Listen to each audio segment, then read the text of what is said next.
Hey, are you ready to grow your business? You have checked out the number one resource for business leaders, entrepreneurs, startup founders, and managers. And we're going to teach you how to grow and scale your business with real actionable steps. There's no fluff in this podcast. It's just good advice. Check out this episode. If you're a first-time listener, make sure you subscribe to the podcast. And if you enjoy this episode, leave us a 5-star review. Today's episode is with Sejal Lakhani-Bhatt. She's the CEO of TechWerxe, and she's giving a pretty incredible story here at our Podmax event, talking about what does it really look like to jump into a business where maybe you haven't even thought about yourself being in that business, and then all of a sudden, because of certain life circumstances, now you're in this certain industry. Well, that's Sejal's story, and she actually talks about how she began to flourish in this particular industry, and how she even became CEO, especially after experiencing some pretty incredible circumstances and challenges.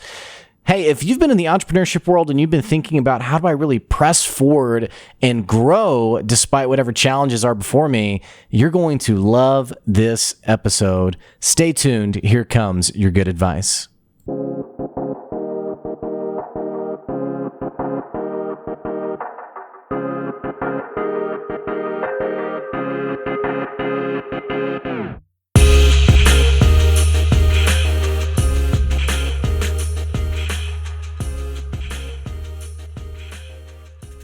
Hey, thanks for checking out another episode of the Good Advice Podcast. We're bringing you some good advice through our Podmax event. It's the number one networking event for virtual entrepreneurs who want to get together and chat. I have the best person at the event, Sejal Lakhani-Bhatt, who's joining me today. She's the CEO of TechWerxe. She's all the way over in New Jersey. She works with clients all over the country, maybe even all over the world. I'm not even sure. Yeah, Sejal, thank you for joining me today. Blake, thank you so much for having me. And yes, definitely best for last. So I'm excited about this today. Me too. Now let's get the record straight.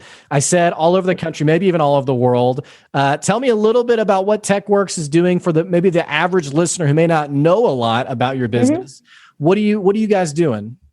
Yeah, so TechWerxe, we basically become the IT department for small and medium businesses.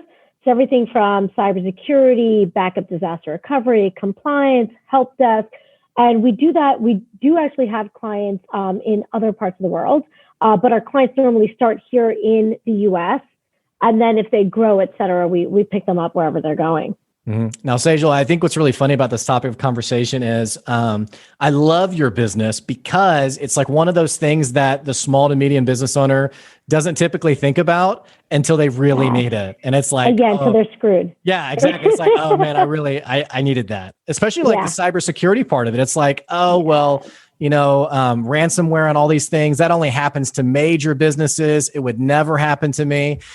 So I think our conversation today is going to be really valuable. 2 reasons. It's going to help the listeners who are small business owners realize, oh my gosh, wow, I really do need to get with her and talk to her about this.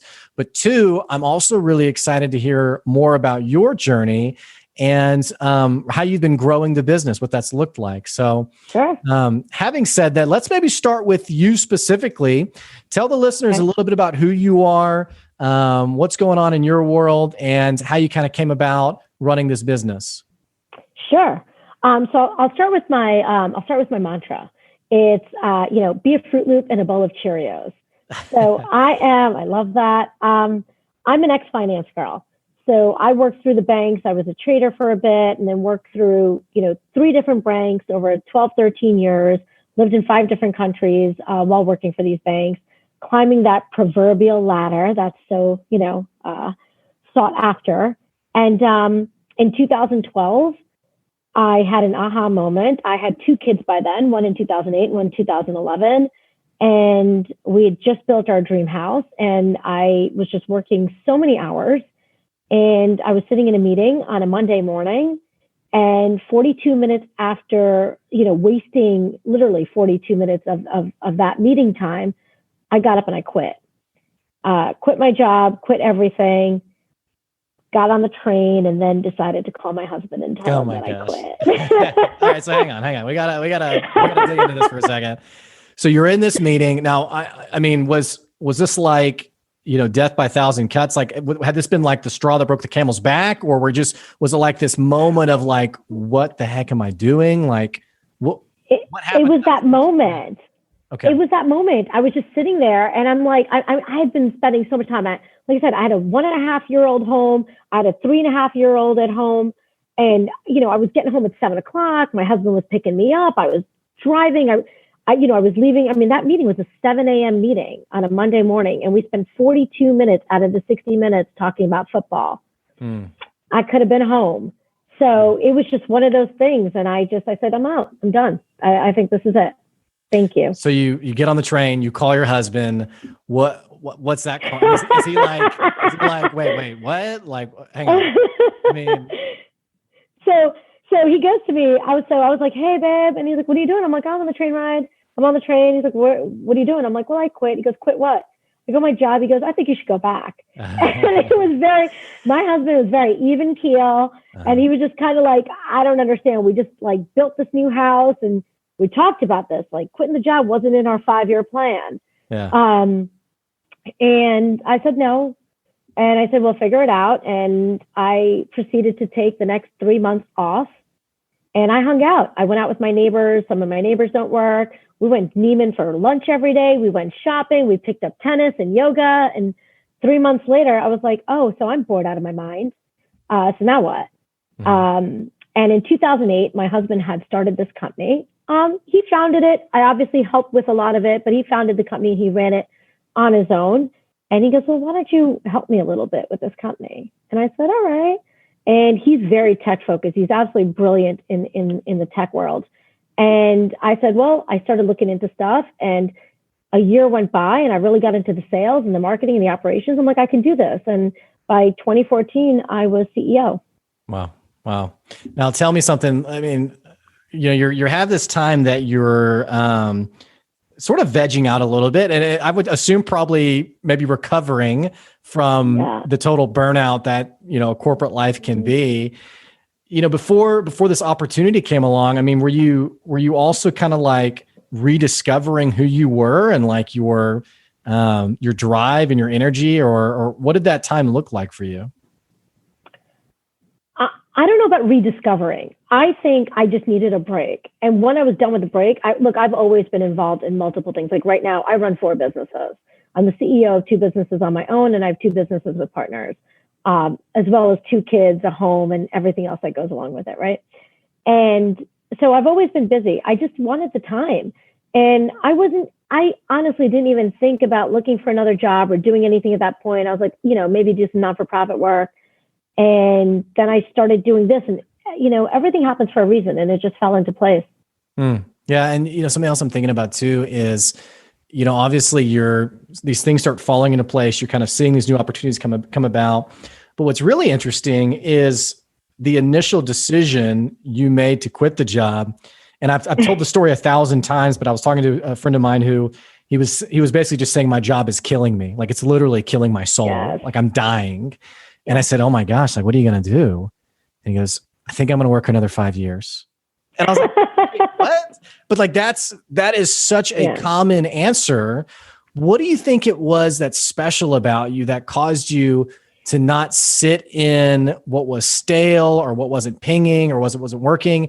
And actually, I mean, even, no disrespect to your husband, but even having someone near you who's saying like, wait, what are you doing? Like, I remember when I quit my job, I called my mom and she goes, oh, Blake. Oh, like it was kind of like a, what have you done? Like, oh, that's my dad. Yeah. I was like, okay, well, and she's so supportive now, but I remember out of caring, she was like, oh man, like, how did you make this active decision in spite of possible fear? What's going to happen? There's a lot of security here. I mean, how did you do that? So my husband had his own company, right? And we all know like health insurance and everything else from your own company is very financially difficult. So I had a very stable job. I had a guaranteed salary coming in. Honestly, my dad's an entrepreneur and he quit some big job at a big company and started his own company and he's kicking ass. And I think it's just part of it. I didn't even think twice. We literally bought our dream house. We built our dream house and we moved in September 2012 and I quit in November 2012. So, I mean, you know what I'm saying? 2 kids and all. I honestly didn't give it a think. Part of it might be that I do have my parents to support me. Like, I can always fall back on that. I'm very quick to ask for help if I need it. And my husband was like, yeah, I think you need to rethink it. But when I got home, we're kind of like, all right. He's like, you're exhausted. And truth be told, we were fighting. I mean, if he was picking me up 5 minutes late, that was 5 minutes late, less with my kids. And I'm like, we're trying to juggle 100 things. He had a brand new company that he'd started and was working towards, bigger and better things. I was working crazy hours, 2 kids at home, a new house that we're trying to manage. It wasn't easy. Yeah. And then once you took some time, you became the CEO. What was it like then now running this business? So it was all about learning. So the one thing that I learned really quickly was I know nothing. I know absolutely nothing about all these things that need to get done. And how do you do that? You meet people and you network. And I started going out to I was going to chamber events, BNI. I mean, you name it, I was there.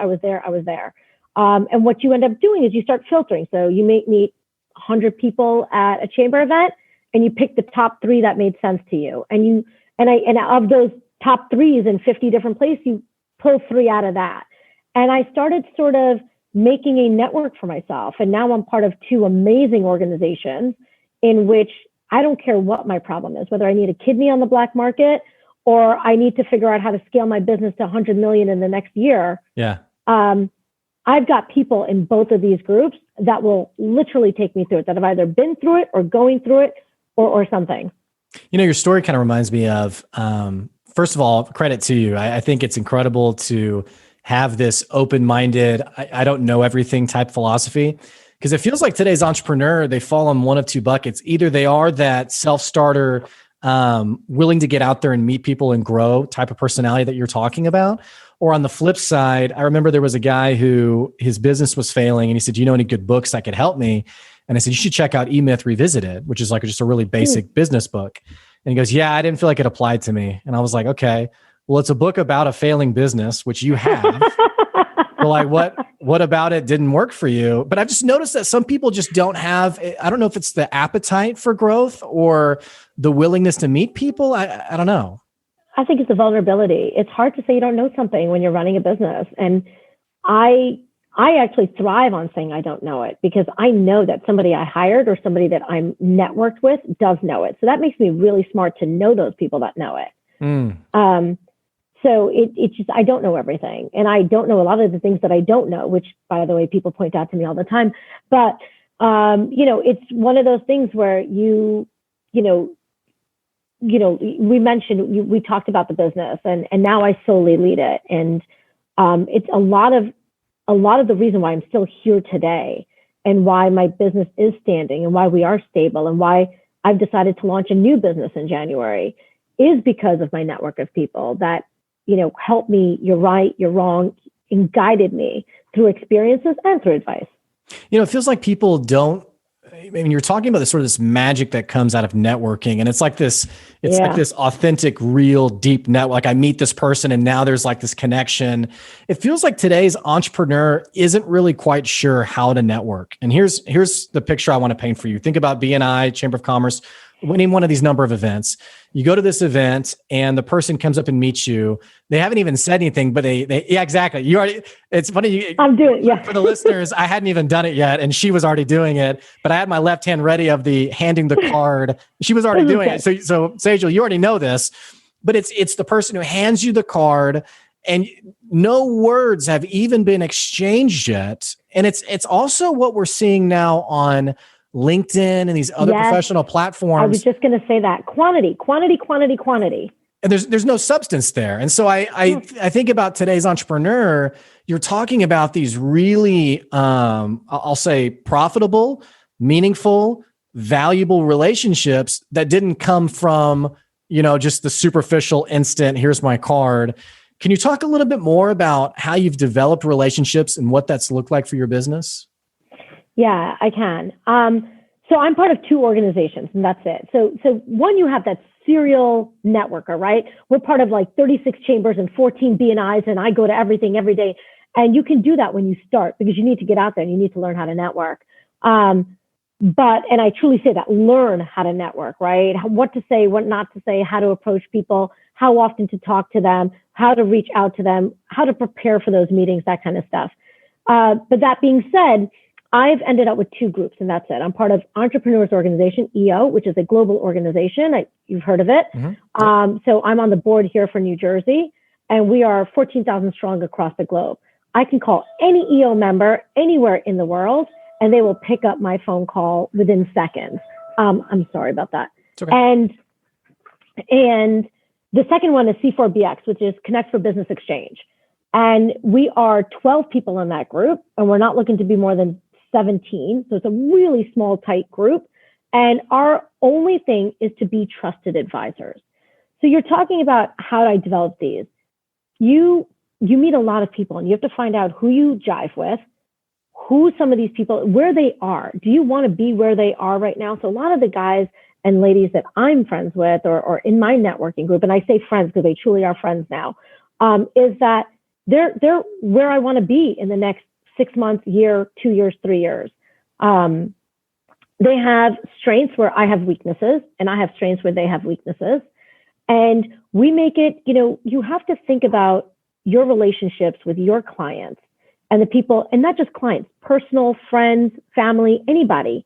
And think about these people that you're connected with, and always figure out a way to connect people. I mean, I'll be sitting there talking to a neighbor and realize that they need so-and-so and, whatever an accountant that they didn't, and we put those together, right? So it's really just about making that connection. And the only way you can do that is to build a relationship and really understand. So not only what people do, that's easy. An accountant is an accountant, but how do they behave and how do they act and how do they run their business? Mm-hmm. And that I think is extremely important. And so to do that requires a lot of time and energy from what you're doing. And I don't know. Yes. First of all, everything you said is amazing. Yes.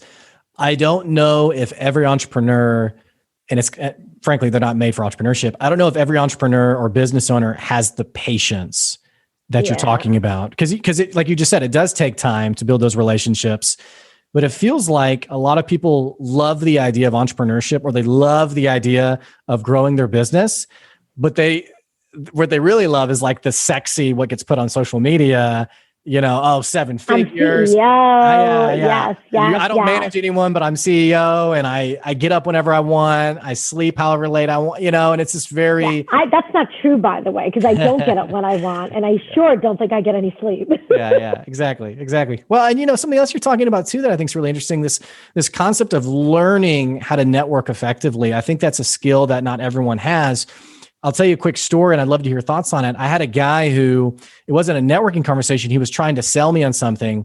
And typically, and I'm sure you get these all the time, it's like the DMs on LinkedIn or what have you that you just kind of ignored, you scroll through, you delete it, what have you. Well, this guy had DM'd me. He had emailed me. He had emailed me again. He had called me. He somehow got my personal cell phone number and had called my personal. I don't know how he got it. So this guy had reached out to me like 8 or 9 different times. I knew I didn't need what he had, bottom line.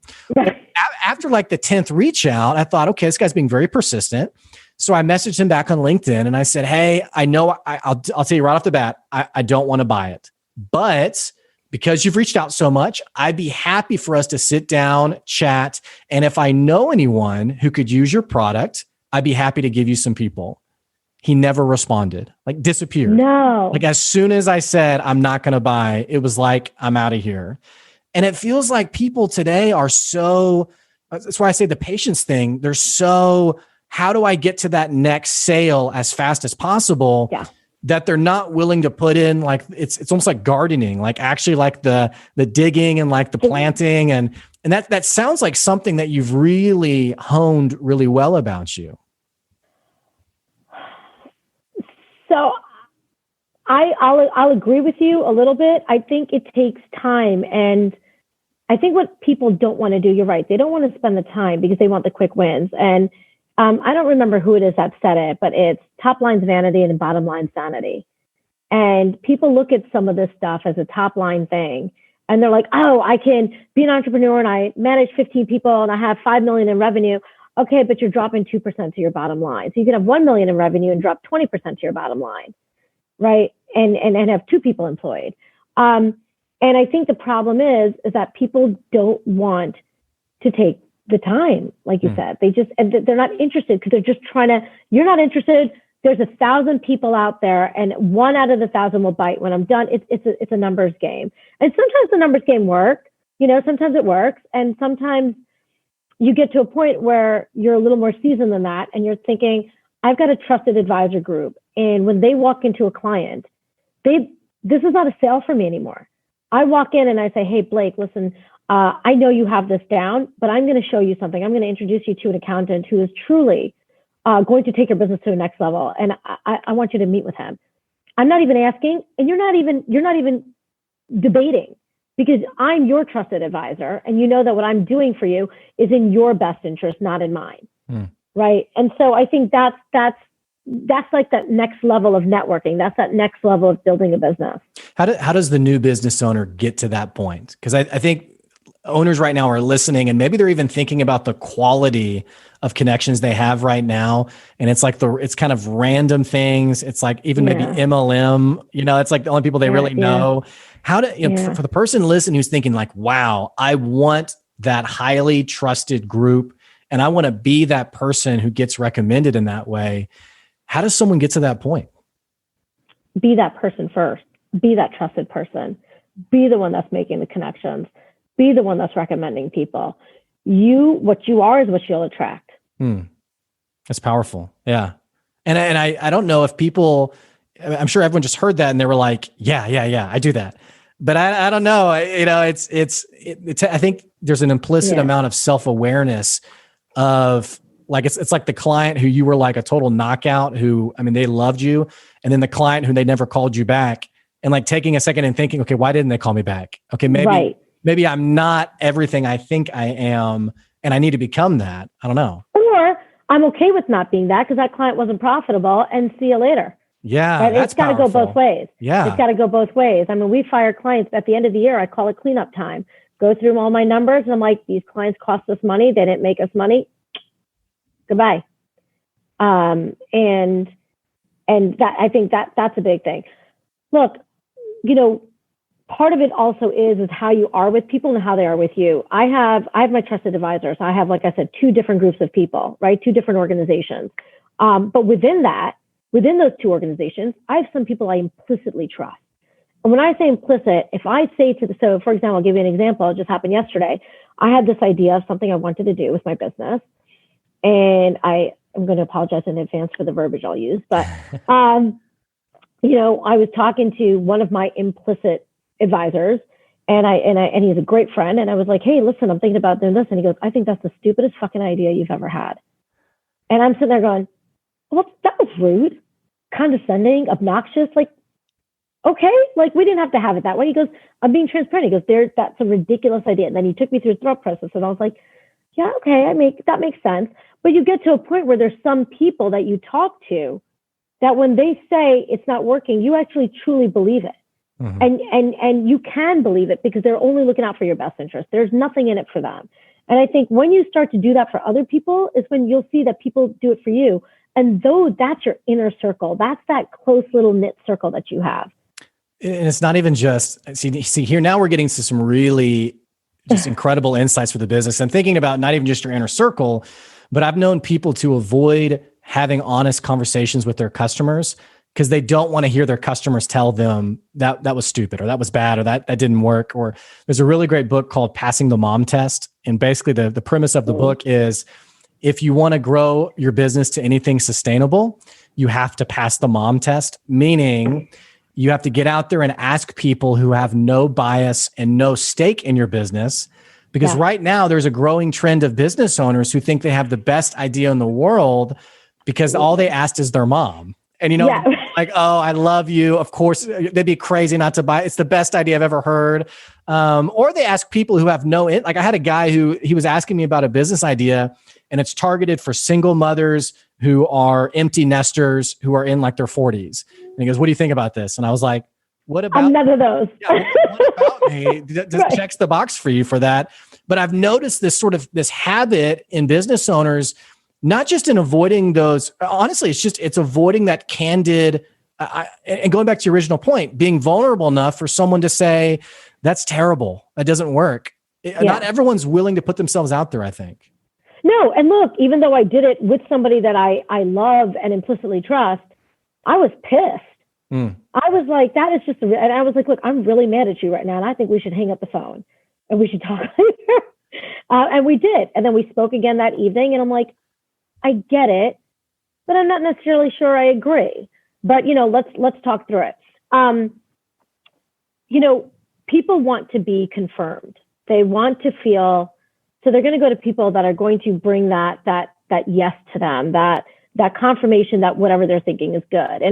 And again, I don't remember who said it, but you want to go for the no. You want to go to all the people that you think are going to look at you and say, that sucks. And they're like, wait, that's not such a bad idea. That kind of sounds okay. And you're like, that's your verification. Yeah, that's sort of like the, okay, now I've found something that might have legs to it. Right. People who have no bias are willing to tell you, yeah, I like it. It's interesting. Yeah, exactly. It kind of makes me think of a story of I don't remember where it came from, but it was a story of a guy who had tried for like 10 years to grow his business. And it was some like terrible idea, like bedazzled leather wristbands or something. I don't know. I have like 6. Yeah. And couldn't make it happen. Couldn't make it work.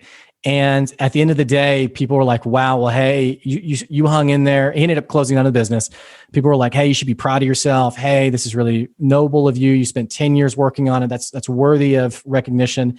And then someone spoke up and was like, okay, well, how about the fact that for 10 years, no one was honest enough to tell him what a terrible idea this was? Like this guy basically just wasted 10 years of his life because none of his friends money. Yeah, exactly. And enormous amounts of money, energy, stress, anxiety, happiness, because no one was willing to say, hey, no one listens to Nickelback anymore. No one wants your bedazzled wristbands anymore, And so I don't know, there's this honesty that has to happen, I think, in the business world that not only does it always not happen, but I think we as business owners, we don't always seek it out. We don't invite it.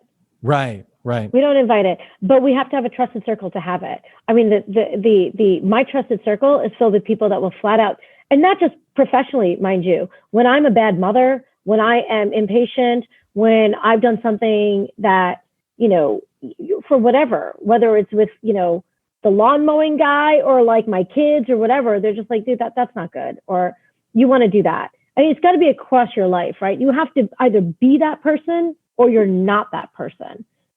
So wow, that's powerful. Yeah, I mean, I'm questioning my own self. I'm like, well, geez, I'm thinking like, am I a good husband? Like, I need to figure this out. I mean, this is powerful right here. This is figuring out like, are you really the person you think you are, and do you invite it in every element of your life? Every aspect. And there's an old statistic that of the people who actually are self-aware, not just people who say they're self-aware, because people will be like, oh, I'm really self-aware, and you're like, oh yeah, totally. You're hopelessly not self-aware. But only like 10% of people are actually self-aware. So I think for our listeners to like be hearing exactly what you just said and thinking about, is that true across every element of my life? Yeah. That can be a powerful wake-up call, I think. That's powerful. Yeah. I'll share a story with you, and this goes, ties in with the business and everything else. So last year, my husband unexpectedly passed away at 39 of a heart attack. Walked out the door, never walked back in. And at that time, I was left with the company. I was left with 2 kids. As I mentioned, I have 3 other companies. So I had 4 total companies, 2 kids, a house. And by the way, I just, lost my partner. So all across the board, it wasn't an easy thing. And, I dove right into how do I make, and I'm looking at this going financially, I'm now responsible for everything and I need the company to work. So that and the kids were priority 1, but I can't do anything for the kids unless I have money. And so I'm diving in and doing all this stuff. And I just wasn't taking enough time for me. And I was, no joke, a shitty mother. I mean, I got to the point where I was yelling at, I have at the time, they were 8 and 10, and they lost their father. And my husband was the one that was always home. I traveled for work. I was always on the road. And so I was a shitty mother. And I went to one of these EO events and we sat there and I talked about something and I was like, oh my God, and they're not doing their homework and they're not, and I'm just, they're not eating. And one of the guys sat me down and he goes, so what? And I'm like, what's mean, so what? I didn't ask you for opinion, And I was open enough to listen to them. And I realized that I was doing everything incorrectly on what mattered and what didn't matter. But again, that was me inviting and seeking, tell me what I'm doing wrong. Because saying you're a bad mother for any women out there listening, whoa, you don't ever say you're a bad mother. I was a shitty mother at that time. And the information I got and the way that I was helped and the experience shares I was given really took me to this day. I have some of my inner circle, and they're all work colleagues, by the way, for the most part. My kids call them when I'm not a good mother. And they're like, Mr. So-and-so, mommy just, and they're like, you know what? We agree. We'll talk to you. But they're that open. They can now come to me and be like, Mom, you're really out of control today, or you're really doing this. And we talk about it. And I think that's important, to invite it from every aspect of your life. And this is where you get sort of into the lane of, it's not just finding truth tellers in your life, but also people who hold you accountable. Yeah. Like where your kids, you just said your kids can call them, and now it's like, well, dang, now because I think about like, even me, for example, I'll be like talking to an executive on how they talk to their staff or their team. And then I just lose my cool with my wife, like a 5-year-old. And I'm like, what is wrong with me? And so like this accountability conversation of like, who are you really? And walking that out, And it's okay to lose your cool, because we all do it. I lose my cool. I was just yelling at my child this morning, right? Yay for remote learning. But, we all lose our cool, but it's recognizing that. But then having the next step and sitting down with them and saying, okay, look, what you did was wrong, and I'm not happy with it.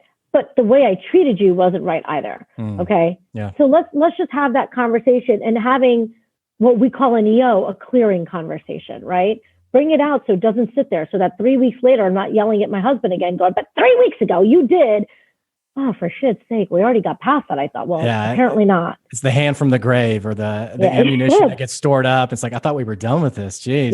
Yeah. It's like, tell me, since we've mentioned it a little bit already, as people are listening, they're hearing you talk about, you're raising 2 kids, you are running these 4 different businesses. Obviously, you are navigating ridiculous challenges, losing your partner.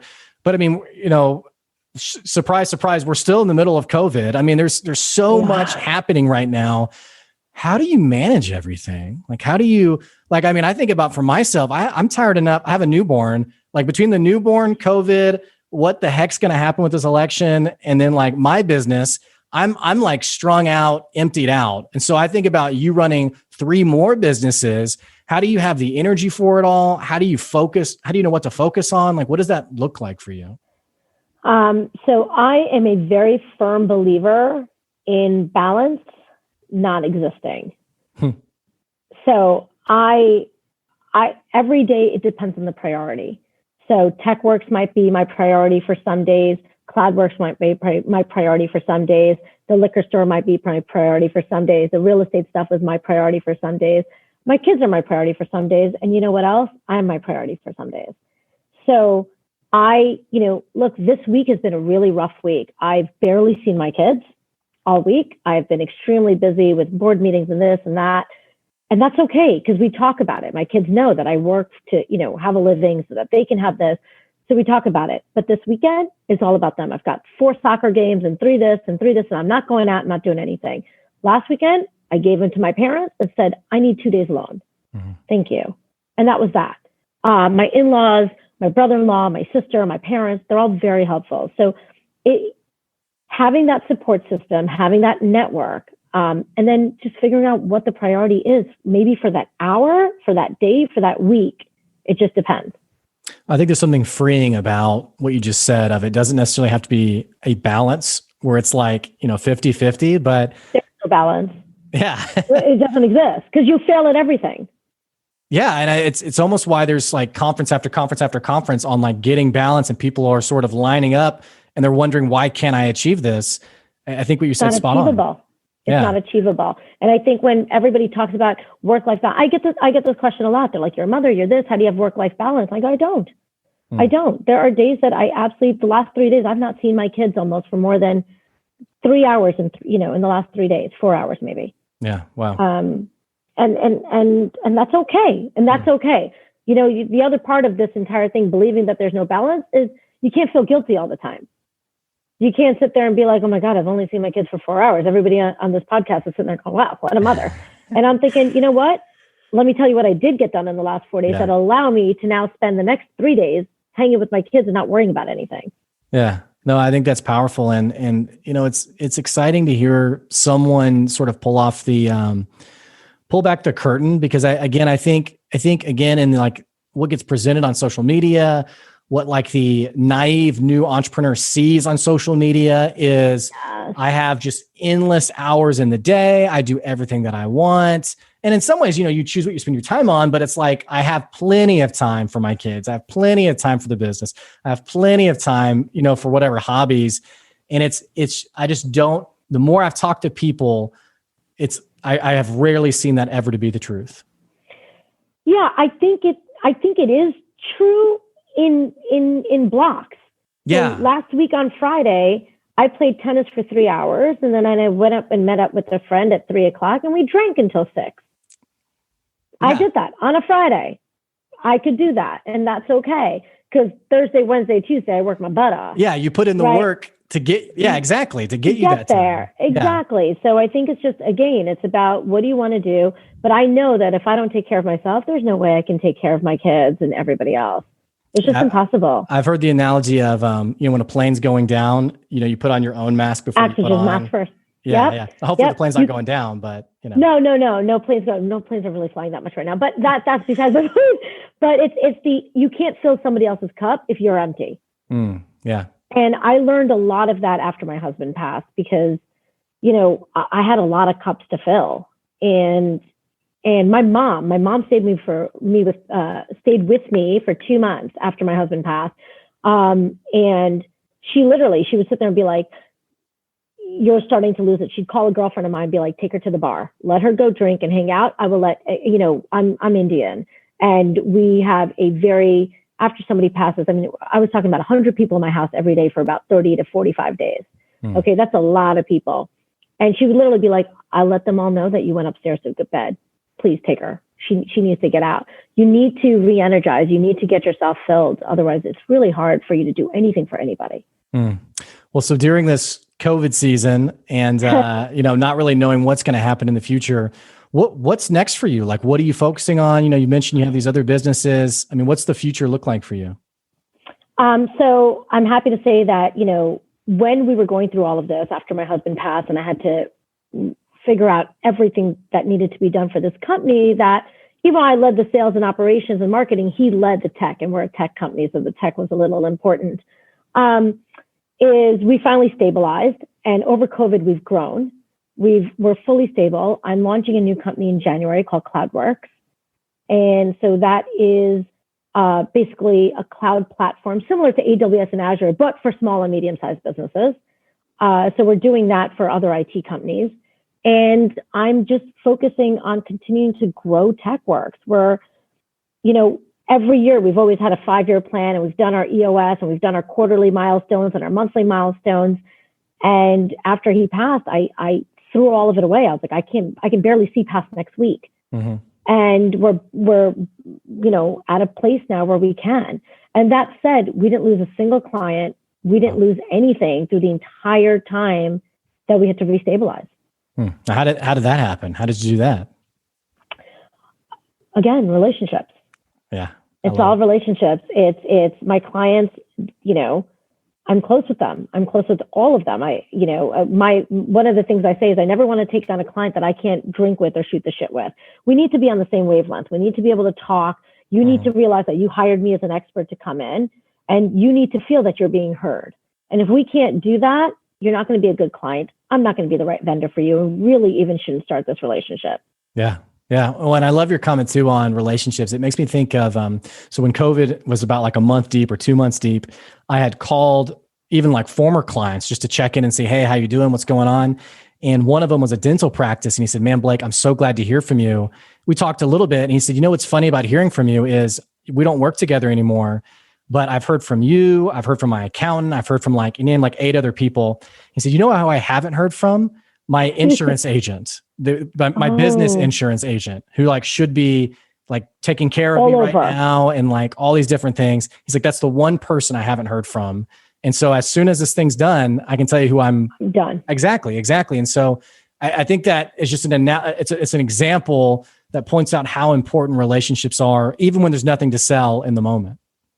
But and that's the thing, right? It's that second part of your sentence. We can't only build a relationship because we have something to sell. Right. That's never the way a relationship should be built. You build a relationship because you want to get to know the person, how they work and what they do.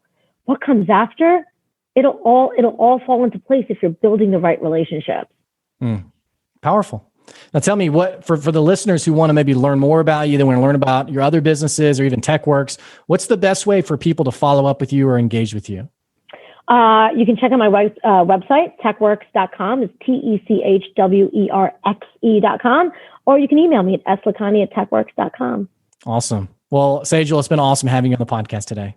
Blake, it's been an absolute pleasure. Thank you so much. Of course. And for our listeners, hey, I will put a link to both to email her and to the website down in the episode description below. And hey, by the way, if you're not subscribed to the podcast, what the heck are you waiting on? Click that subscribe button so you can continue to get good advice wherever you are. And if you enjoyed this episode, be sure to leave us a 5-star review. Check us out, patreon.com/goodadvice to be a sponsor for the podcast. And as always, thank you for the support. We'll catch you later. See ya.